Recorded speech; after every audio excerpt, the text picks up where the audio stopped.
नमस्कार, मैं प्राची वत्स। स्वागत है आप सबका कृषि जागरण में। अभी इस वक्त हमारे साथ मौजूद हैं देश के 11, 14, 15 और 16वें फॉर्मर लोकसभा मेंबर, जिन्हें किसी पहचान की जरूरत नहीं है।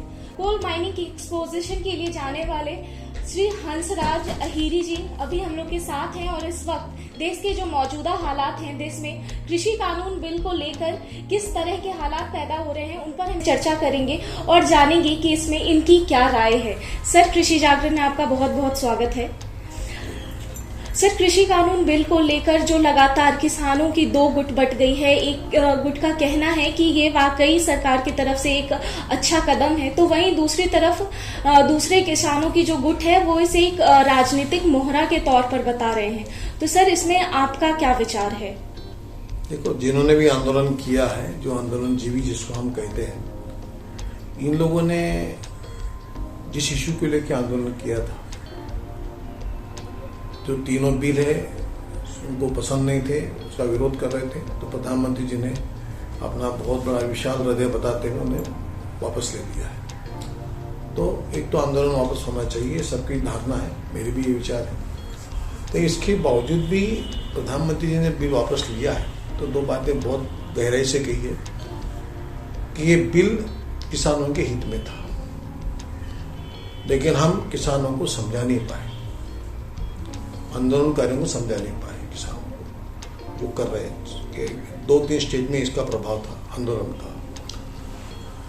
फिर भी देश में लोकतंत्र है, ये भावनाओं को रख के प्रधानमंत्री ने बिल वापस लिया है, तो स्वाभाविक है कि आंदोलन वापस होना चाहिए था। अब आंदोलन जो करना चाहते हैं इसके बावजूद भी, तो ये इनकी पूर्वग्रह बोलते हैं जिसको, इनके दिल में है कि सरकार का विरोध किसी न किसी रूप में करना ही है, प्रधानमंत्री जी का विरोध करना ही है, तो नए नए इशू निकाल के कर रहे हैं। अब इशू निकाल के करते समय मैं एक प्रश्न पूछना चाहता हूं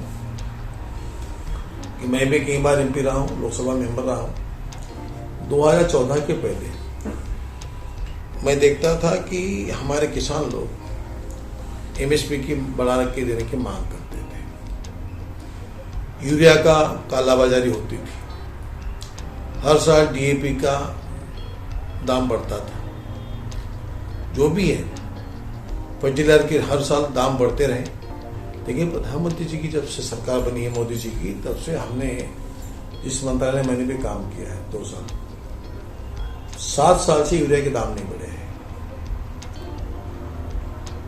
हर चीज उपलब्ध है, कालाबाजारी रोक दी है। तब ये लोग कहाँ गए थे जब यूरिया की कालाबाजारी होती थी? ये तब भी तो जिंदा थे, तब भी एडल्ट थे, बच्चे तो थे नहीं दूध पीते हुए 14 के पहले, तब भी अपने आपको नेता कहते थे। ये तब इन्होंने कुछ नहीं किया। प्रधानमंत्री जी ने यूरिया के दाम 7 साल नहीं बढ़ने देना, ये किसानों को जाके पूछिए कितने खुश है वो लोग, तो आज तक दुगने दाम हो जाते थे। दूसरा और एक है कि एमएसपी के मामले में जब डॉक्टर स्वामीनाथन जी ने जब कमेटी बनी थी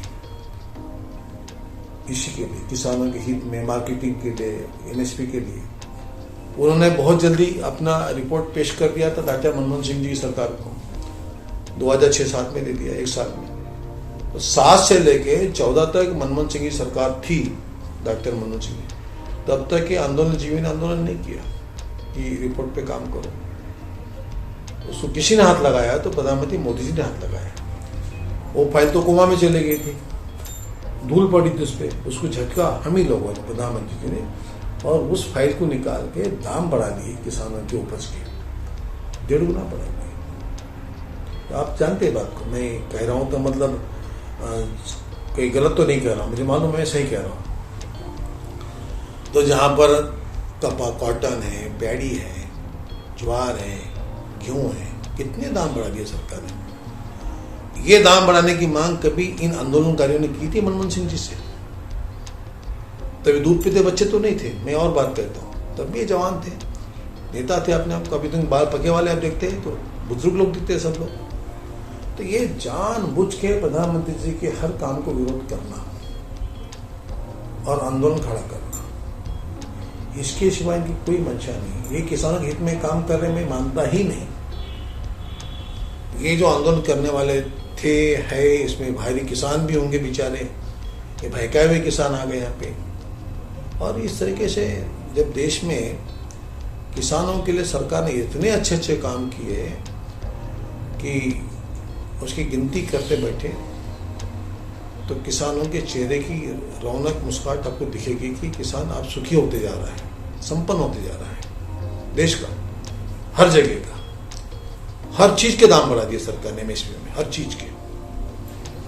तो सरकार ने अच्छा काम किया है। इनको आंदोलन करना है, करेंगे लोग। इसीलिए प्रधानमंत्री ने बहुत दिन पहले कहा था कि आंदोलन जीवी है, इन्हें आंदोलन करे बगैर चैन नहीं मिलती है। करेंगे आंदोलन। सर, तो जैसे अभी विपक्ष और अन्य पार्टियों की तरफ से बराबर सरकार पर ये तंज कसा जा रहा है कि इतने दिनों से कृषि कानून बिल को लेकर सरकार सोई हुई थी, तो फिर चुनाव से पहले, जैसे अभी पंजाब, हरियाणा और उत्तर प्रदेश में इस वक्त चुनाव का माहौल है, तो ठीक इससे पहले कृषि कानून बिल को वापस लेना कहीं सरकार की कोई नई राजनीतिक रणनीति तो नहीं? विपक्षी लोगों को कहने का अधिकार है, वो चाहे सो बयानी दे दें, बयानबाजी करें। एक तो बिल वापस लिया तभी टिप्पणी, नहीं लिया तो भी टिप्पणी। हमने लिया है, वापस लिया है, तो पंजाब, यूपी, हरियाणा के लिए नहीं लिया है, देश के लिए लिया है एक बार। और एक बिल वापस लेते समय प्रधानमंत्री ने बार बार कहा है कि बिल मेरा अच्छा ही था हमारा, लेकिन मैं किसी वजह से वापस ले रहा हूँ, सम्मान में ले रहा हूँ। किसानों का सम्मान किया उन्हें, आंदोलनकारियों का। देखो देश में लोकतंत्र है। अभी 26 तारीख आएगी, 2 दिन बाद संविधान दिन रहेगा। ये देश के वो प्रधानमंत्री की जो संविधान की पूजा करते हैं, उसको नमन करके शपथ लेते हैं। अब देश में कितने स्टेट में आंदोलन किया किसानों ने? हरियाणा, पंजाब और थोड़ा सा यूपी बॉर्डर, आप भी जानते हैं। देश कितना विशाल है हमारा। इतने विशाल देश में 2 स्टेट, 2.5 स्टेट में आंदोलन चल रहा है, और प्रधानमंत्री ने इस लोकतंत्र की सम्मान के साथ साल भर से आंदोलन करने वाले किसानों को समझा कि भाई नहीं है। मैं भी लोकसभा जीता पहली बार, तो 34% उससे भी जीता था, मुझे 51% वोट नहीं मिले थे। मेरे खिलाफ में 66% वोट गिरे थे, मैं एमपी बना था तब पहली बार जब जीता। इसका अर्थ बहुमत नहीं था मुझे। देखिए मैं जीता था, 34% लोगों ने मुझे जिताया था। अब कितने स्टेट के लोग आंदोलन कर रहे हैं, कितनी संख्या में लोग हैं, वो बात दुयम ठहरती यहाँ पे, लेकिन आंदोलन साल भर चला। प्रधानमंत्री ने कहा कि उनको समझा नहीं पाए हम लोग कि हम बिल कितना चला है। ये कहते हुए वापस लिया, इसका तो लोकतंत्र का सम्मान किया प्रधानमंत्री जी ने। देश में लोकतंत्र है, और लोकतंत्र के माध्यम से पीएम बने, सरकार बनी है। इससे अच्छा क्या हो सकता है? ये सही लोकशाही है, सही लोकतंत्र है, ये डेमोक्रेसी है। उसका सम्मान किया प्रधानमंत्री ने। प्रधानमंत्री हारे नहीं है, प्रधानमंत्री पीछे नहीं गए, प्रधानमंत्री जी ने सम्मान किया है लोकतंत्र का। सर, तो एक आखिरी सवाल मैं आपसे करना चाहूंगी कि अभी देश में खासकर अगर किसानों की बात करें तो गेहूं की बुआई चल रही है, और ऐसे में जो उनके सामने खाद की समस्या है, खाद की शॉर्टेज है। कई किसानों का कहना है कि खाद उन्हें नहीं मिल पा रहा, अगर मिल भी रहा है तो वो जो निर्धारित मूल्य है उनसे 2 गुना 3 गुना ज्यादा पैसे देकर उन्हें लेना पड़ रहा है। तो इस पर क्या कहेंगे सर? शायद ये प्रश्न इस समय का नहीं होगा, किसी एकाध स्टेट में प्रॉब्लम हुआ है तो मुझे मालूम नहीं, लेकिन मैंने अभी 2 मिनट पहले कहा आपसे कि पूरे देश में 14 के पहले यूरिया की बैग 270 रुपए की होती थी, वो 600 में 500 में किसान लिया करते थे। रात भर लाइन में लग के बैठते थे, दुकानों के सामने सोते थे, यूरिया लेके जाते थे सुबह। ये स्थिति थी 14 के पहले। 14 के बाद में जब सरकार बनी, हमारे मंत्रालय ने, मिनिस्ट्री ने खाद उत्पादन करने के लिए नई नई इंडस्ट्री चालू की, बंद पड़ी थी कांग्रेस सरकार में। अब वो गोरखपुर की भी है, रामागुंडम की भी है, कई इंडस्ट्री बंद थी, हमने चालू कर दी है इंडस्ट्री, यूरिया बनने लगा है, और ये किसी छुपा नहीं है। और इतने अच्छे माहौल में यूरिया का या डीएपी का शॉर्टेज नहीं है। अगर किसी वजह से है तो स्टेट डिस्ट्रीब्यूशन एजेंसी होती है, सेंट्रल से तो चला जाता है, डिस्ट्रीब्यूशन स्टेट करता है। रैक सेंट्रल से जाती है, उसको लिफ्ट करना है, उसको गोडाउन में डालना है, ट्रांसपोर्टिंग करना है, लोगों का काम स्टेट का होता है। मेरे महाराष्ट्र में भी वही होता है। तो इसलिए कहीं शॉर्टेज है नहीं, हो नहीं सकता है, तो स्टेट गवर्नमेंट सेंट्रल गवर्नमेंट को बदनाम करने के लिए शॉर्टेज होगा। पूरा कालाबाजारी पे रोक लगाने वाले मोदी सरकार है। सर, आप पहले कोयले लाइक कोल समिति के सर आप चेयरमैन रह चुके हैं। सर, मैं आपसे ये पूछना चाहूंगा सर, अभी COP26 हुआ, मोदी जी वहां जाके पंचामृत की बातें करके आए हैं। तो सर, आपका क्या इरादा है, आपका क्या बयान है sir about renewable energy sir, जो ऊर्जा जो नई सृष्टि करने के लिए हम जाते हैं सर, उसके ऊपर आपका क्या बयान होगा?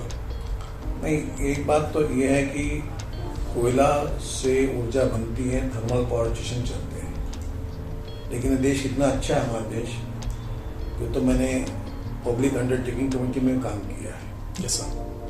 तो हाइड्रो पावर है, विंड पावर है, सभी के कारपोरेशन है, और साथ में हम एनर्जी में हम जिस तरीके से काम करना चाहिए हमको, वो सब जगह पे उपलब्धता हमारे पास में होते हुए अभी हमने शिफ्ट करने के लिए जा रहे प्रधानमंत्री जी ग्रीन एनर्जी पर भी, और कृषि उपज से भी हम, जैसे कि एनर्जी के साथ में वहाँ से भी सोलर ऊर्जा है। सोलर से कितनी आप मेगावाट बिजली बनने जा रही है। सरकार ने कितना अच्छा प्रोग्राम चलाया है। ये देश में, ये देश जादुई देश है, ये देश देवभूमि है, और यहाँ हर चीज है। जैसे मैं कह रहा था, कोयला भी है, धूप भी आती है, सूरज निकलता है, यहाँ से पूरी जो रेशा जाती है मकर उड़ते की, वहाँ पे सोलर एनर्जी के पावर के लिए वैसी स्थिति है जो चाहिए। हाइड्रो पावर के लिए पूरा नॉर्थ ईस्ट को आप देखो, पूरे पहाड़ी एरिया देखो, जहाँ चाहे वहाँ हम पावर बना सकते हैं, विंड पावर बना सकते हैं। क्या नहीं है देश के अंदर में? यूरेनियम है, अभी मैं आपके पास दिया हूँ, थोरियम के बारे में जानकारी मैं दे रहा हूँ। इन सब से एनर्जी बनाने की ताकत देश में है। प्रधानमंत्री जी ने प्रयास किया है कि हम इथेनॉल भी बनाएं, कृषि उपज से क्रूड ऑयल को हम लाने के लिए रोक भी लगा सकते हैं, देश में पैदा कर सकते हैं। किसान खेत में से क्रूड ऑयल पैदा कर सकता है ग्रीन एनर्जी के रूप में, मैंने अभी कहा आपको। तो इस तरीके से हर चीज बन सकती है देश में। तो प्रधानमंत्री जी ने पूरा कोशिश की है कि थर्मल पावर पे ही निर्भर ना रहे सर। देश हित में यस सर, लोगों ने स्वीकार करना चाहिए, काम भी करना चाहिए। सर, इसके अलावा एक और प्रश्न है मेरा सर। बात यह है कि मोदी जी के आने के बाद एक्सपोर्ट्स काफी ज्यादा बढ़ चुके हैं। अभी हाल ही में हमने एक न्यूज पढ़ा था कि दशहरी आम के जो एक्सपोर्ट्स है वो यूएस में जा रहे हैं। आज से पहले 3 साल पहले तक ये हुआ नहीं है। This is the first time कि ऐसा कुछ हो रहा है इंडिया में। तो सर, आप पहले एक फार्मर रह चुके हैं, तो सर आपका क्या आपकी क्या राय होगी सर अबाउट दिस? देखो, ये देश देने वाला देश बने, बस हम उत्पादक है, आत्मनिर्भर भारत, मेक इन इंडिया, ये सब बातें कैसी है? ये देश को बढ़ाने वाली बातें। मैं एक बार यहाँ आंदोलन किया था, मैंने यहाँ 2009-8 की बात होगी कि बासमती राइस हम एक्सपोर्ट करते थे, लेकिन गैर बासमती को एक्सपोर्ट नहीं करते थे। मुझे उस समय 8 फिगर याद है, 103 मिलियन का हमारे देश में उत्पादन था गैर बासमती राइस का। देश की जरूरत थी 89 मिलियन की, लेकिन हमने एक्सपोर्ट नहीं किया। जबकि हमारे यहाँ का गैर बासमती राइस, समझ रहे हैं ना, ये इसकी मांग है साउथ अफ्रीका में। वहाँ इंडियन लोग बहुत रहते हैं और वहाँ पे नॉनवेज में इसी की लाइक करते हैं। तो बासमती राइस कॉस्टली भी होता है और शायद वो नॉनवेज के लिए, बिरयानी वगैरह के लिए इससे ये बेहतर लगता है। ये हकीकत है। इस सरकार ने कभी एक्सपोर्ट नहीं किया, डॉक्टर मनमोहन सिंह सरकार ने। लेकिन प्रधानमंत्री जी आने के बाद में गैर बासमती राइस का एक्सपोर्ट होने लगा है। तो इधर में 1310 का दाम था पैडी का, अब 1940 हो गया है। यह नीति, ईमानदारी है किसानों के प्रति। तो एक्सपोर्ट में आप जो कह रहे हैं ना, मैं वो भी दिन देखा हूं कि हमारे देश में गेहूं बाहर से आता था। उनको याद होगा कि लाल गेहूं, लाल जवारी घर में आए, देश में लाल गेहूं आता था अमेरिका से। अभी हम एक्सपोर्ट करते हैं। एक जमाना वो आया था यहाँ पे, अभी भी हमारी सरकार के समय में कि दालों के दाम 200 रुपये हो गए थे, लेकिन तुरंत प्रधानमंत्री ने निर्णय लेके दाल उत्पादन को बढ़ावा दिया। तो आज देखो हम हर प्रकार की दाल एक्सपोर्ट कर सकते हैं जहां मांगे हो। ये ईमानदारी किसानों के प्रति है कि देश की मांग पूरी हो रही है। एक शिप राइस हमने कभी एक्सपोर्ट इंपोर्ट नहीं किया है।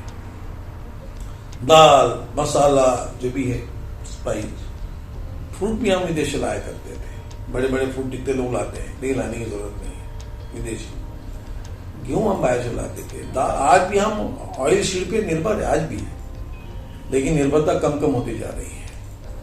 इस तरीके से अब सोयाबीन आ गया है। सोयाबीन की फसल बहुत बढ़ा रहे हैं, ऑयल शील्ड के रूप में उसको देखा जाता है। तो कृषि प्रधान देश है देश, एक किसान प्रधान देश है।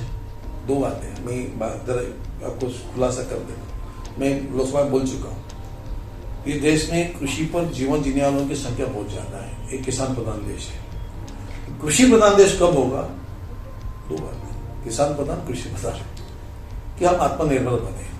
ना गेहूं बाहर से आएगा, ना ऑयल बाहर से आएगी, ना राइस बाहर से आएगा, ना दाल बाहर से आएगी, ना मसाला बाहर से आएगा, ना फ्रूट बाहर से आएगा। ये है किसान का देश। कि कृषि प्रधान देश कैसे हो सकता है? हम तो एक्सपोर्ट करना ही चाहिए, हम तभी तो कृषि प्रधान बनेंगे ना। देश बनता है कृषि प्रधान। धन्यवाद सर।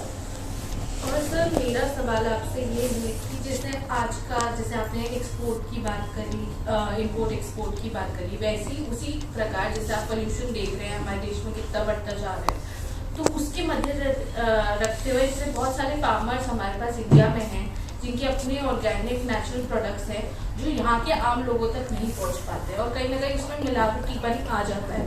तो जैसे हमने इनिशिएटिव शुरू किया FPB organic, farm the brand organic, तो इसमें आपका क्या ओपिनियन है? नहीं, अच्छा काम किया आपने, किसानों की हेल्प हो रही है इसमें मार्केटिंग के लिए। मेन बात दो बातें होती है, एक उत्पादन और उसके बाद में मार्केट। तो उत्पादन तो किसान कर रहा है, उसको दाम नहीं मिल रहा है, बिचौलिए उसका कमीशन। देखो कभी तो एक भी दिन आया हम देखें कि आज जैसे CCI कॉटन कॉर्पोरेशन जो है हमारा इंडियन भारत देश का, FCI है या नाफेड है, ये अनाज खरीदते हैं, कॉटन खरीदते हैं। ये अगर जब नहीं खरीदते थे तो मार्केट में वही कॉटन को 4 मिलता था रेट। अब CCI ने जब कॉटन खरीदी चलना कर दिया है मार्केटिंग, तो मार्केट का रेट उससे कम नहीं हो रहा है, बढ़ते जा रहा है। आज ये हालत है। आज सरकार का रेट है 6,000 रुपया कॉटन का, मार्केट में रेट है 7,500 रुपया। ये हो गया मार्केटिंग। अगर आपने मार्केटिंग खड़ा कर दिया है, ये मार्केटिंग, और किसानों को अपने घर बैठे अगर गांव में से अगर कोई क्वालिटी का माल जा रहा है और उसमें भी और ऑर्गेनिक उत्पादन का जा रहा है, तो दाम मिलेगा। तो यही तो प्रधानमंत्री की कल्पना है। ये तो चाहते हैं कि किसान अपने खेत से फोन से बात करके माल बेचे, ऑनलाइन से बात बेचे, मोबाइल से बात करके बात बेचे। वो आप सक्सेस करने जा रहे हैं, आप तो सरकार को मदद कर रहे हैं। बहुत बहुत धन्यवाद सर आपका।